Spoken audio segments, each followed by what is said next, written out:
You already know this feeling. The message goes unread for hours.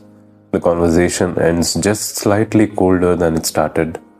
They pull back, not dramatically, not cruelly, just enough. And something in your chest tightens. Your mind starts scanning. Did I say something wrong? Are they okay? Are we okay? And even though part of you knows that this is the pattern again, you still reach for the phone. That involuntary pull towards someone the moment they withdraw from you, that's not weakness. That's not you being too much or too needy. That is a program. One that was written long before this relationship, long before this person, and for the first time today, I'm not just going to explain that to you. I'm going to give you the actual tools to interrupt it, to dissolve it, and rebuild something steadier in its place.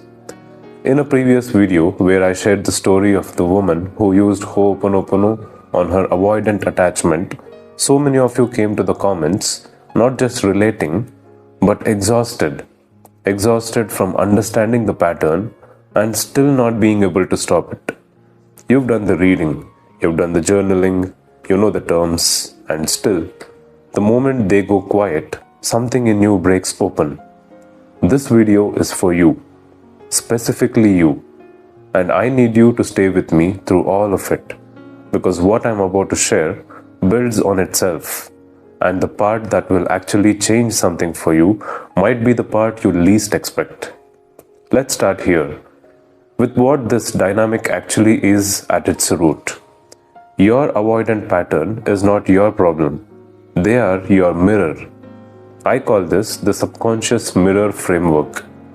And this is the lens through which everything else in this video makes sense. Every relationship is not just two people interacting. It is two nervous systems, each carrying decades of unprocessed memory, meeting in a shared space. Neuroscience calls this neural entrainment. When two people are in close emotional proximity, their nervous systems begin to sync and influence each other. Which means the withdrawal you keep experiencing from them isn't just their pattern playing out, it is being met, and sometimes silently invited, by something in you that already expects love to pull away, that anticipates rejection before it arrives, that learned somewhere early in life that closeness is always followed by distance. That belief, that emotional file stored in your subconscious is what I call neural karma. If you've watched my previous video on Ho'oponopono and neural karma in the context of money healing, you already understand that this is not a metaphor. This is literally how subconscious programming operates. It filters your perception, shapes your responses, and recreates familiar emotional experiences, even the painful ones, because familiar feels safer than the unknown. So the most important question you can ask right now is not why are they like this? The question is, what data inside me keeps choosing this dynamic, staying in it, and reacting to it the same way every single time? That is the mirror. And cleaning the mirror is what changes the reflection. Now, the first tool, and this one is specifically for those of you who have been in this pattern for a long time, years, maybe an entire decade. You've tried to leave, tried to change, tried to communicate differently, and still the same emotional loop plays out. This is what I call the 10-year reset using Ho'oponopono. Ho'oponopono is not a ritual. It's not a prayer in the traditional sense. At its neurological core, it is a direct instruction to the subconscious mind to release the emotional charge stored in a specific memory or behavioral pattern. And what makes it so precise for long-term relationship pain is this. It does not require the other person's awareness, participation, or change. It only requires your willingness. Here's the practice. Come back to this when you have 5 quiet minutes. Close your eyes. bring to mind the earliest memory you can access of feeling this way. Someone you loved pulling away, becoming cold, becoming unavailable. It doesn't need to be a romantic relationship. It could be a parent, a childhood moment, the first time love felt conditional or unpredictable. Notice where that lives in your body. Don't explain it, don't analyze it, just feel it and let it be there. Then say these 4 phrases silently or aloud, not to the person, but to the memory itself, to the data, to the version of you who first had to survive this. I'm sorry. Please forgive me. Thank you. I love you. Do this for 21 consecutive days, directed at that original experience. You're not erasing what happened, you are removing its emotional charge.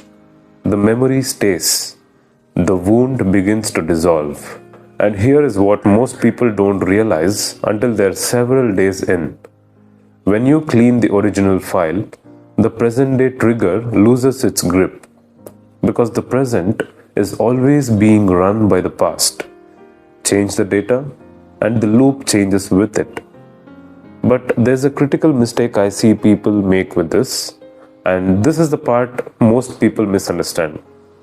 They begin the Ho'oponopono practice hoping it will change their partner, make them more open, more emotionally available, more present. And while healing your internal data absolutely does shift the energetic space between two people, that cannot be the intention you carry in. The moment healing becomes a strategy to change someone else, it stops being healing. It becomes a very subtle form of control, and the subconscious recognizes that distinction immediately. The reframe that changes everything: you are not healing them. You are healing the connection, the space between you, the invisible emotional history that both of you walk into every time you're in the same room. That is ethically clean, that honors their free will, and that is where the real transformation is possible, not just for the relationship, but for you as a person. Now, the second tool. Because internal cleaning only takes you so far if, the moment they go quiet, your nervous system still hijacks everything. This is where NLP enters. Specifically a technique called the Circle of Excellence. And I want to teach you exactly how to build this anchor before you need it. Because if you wait until you're already triggered, it won't be available to you. Find a moment of calm, not in the middle of a conflict, not while you're waiting for a reply. Now. Sit or stand comfortably and imagine a circle of light on the floor directly in front of you. Make it large enough to step into. Now give it a color that feels like absolute security. Maybe a warm gold, maybe a deep, steady blue. Give it a texture in your mind. Make it real. Now, recall a memory from anywhere in your life where you felt completely grounded, whole, unshakable. A moment where your sense of self was not tied to anyone else's response. It could be professional, creative, spiritual, anything. Feel it fully. Let it settle into your breath, your chest, your feet on the ground. Step into that circle. Let that feeling fill your entire body. Create a physical anchor by pressing your thumb and middle finger together at the peak of that feeling.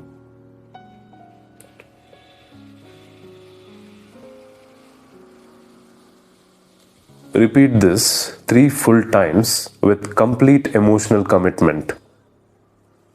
Now here's how you use it. The next time they go quiet, before you reach for your phone, before you send the message you'll regret, before the chase begins, press that anchor. Return to your circle. Give your nervous system a reference point for security that exists completely independently of their behavior. This is not suppression. This is regulation. This is the difference between reacting from your wound and responding from your wholeness. And the more consistently you use it, the faster your nervous system learns, my safety does not live inside their availability. When these two practices work together, the subconscious deep cleaning of Ho'oponopono and the neurological rewiring of NLP, something begins to happen that is difficult to describe until you experience it yourself. You stop monitoring them. You stop calibrating your worth to their distance. The relationship stops being something that happens to you and becomes something you move through with clarity. If you want to go deeper with this work in the community, I'd love to invite you to join our WhatsApp Healing Circle. The link is in the description. We share tools, free sessions, and I personally offer guidance from our Relationship Mastery certification over there. Because this kind of work, when held in community, moves so much faster than doing it alone. Here's your invitation for the next 21 days. Every morning, 5 minutes of Ho'oponopono directed at the original memory. Every time they pull back, the circle of excellence before you respond. And at the end of each week, notice not what changed in them, but what changed in how you feel inside yourself. That is the 21-day relationship cleanse. Share your progress in the comments, not just for me, for the person watching this right now who needs to know it's possible. Because the goal was never to make them stay. The goal is to become whole enough that the dynamic transforms, or you finally have the clarity to choose differently. Before you go, I want to leave you with one question, not to answer here, just to sit with. What belief about love did you inherit that you've been silently asking every relationship to prove wrong? Let it be uncomfortable. That discomfort is exactly where your healing begins.